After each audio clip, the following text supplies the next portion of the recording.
امیر جماعت اسلامی سراج الحق نے grand dialogue کو ناگزیر قرار دے دیا۔ چاہتے ہیں سیاسی جماعتیں الیکشن کی ایک تاریخ پر اتفاق کر لیں۔ تمام سیاسی سٹیک ہولڈر سے رابطے کا فیصلہ کیا ہے۔ امیر جماعت کی لاہور میں میڈیا سے گفتگو میں کہا کہ سیاسی اور معاشی بحرانوں کے بعد پاکستان ایک آئینی بحران کی طرف بڑھ رہا ہے۔ ایک دوسرے کو مسترد کرنے کا کھیل جاری ہے۔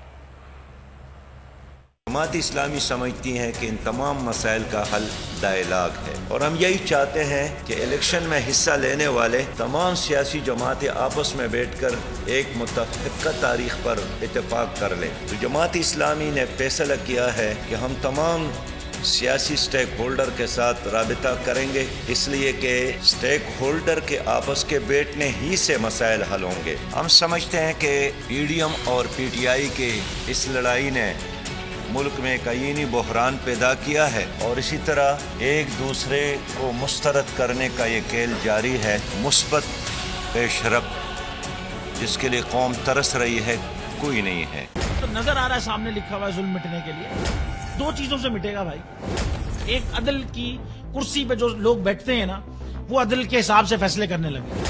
دوسرا قوم نکل کھڑی ہے اس ظلم کے خلاف، تو ظلم ختم ہو جائے گا، یا ان دونوں میں سے کوئی ایک چیز ہو جائے یا دونوں ہو جائے۔ اگر 420 کا مقدمہ تھا، اس وقت عدلیہ میں جو لوگ بیٹھے ہوئے کیس دیکھ رہے تھے وہ پوچھتے نا یار چیٹ ہوا کون ہے؟ جب ان کو دکھتا کوئی چیٹ نہیں ہوا کیس ختم کر دیتے۔ تو ظالم ظلم کر ہی نہیں پاتا۔ 9 ججز نے نوٹ بیفور کیا میرے کیس کو، یار 1.5 سال چلا۔ شخصی ضمانت کا کیس، سیم کیس اسلام آباد میں کر دیا۔ ایک ہی الزام پہ 2 کیس ہو نہیں سکتے بھائی۔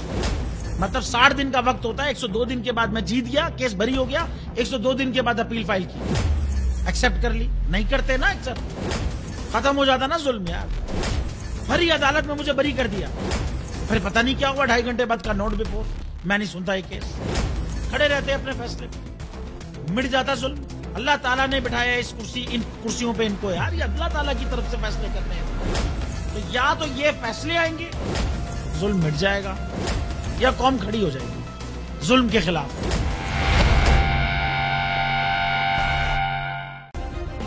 سبسکرائب کریں اور بیل دبائیں تاکہ کوئی خبر رہ نہ جائے۔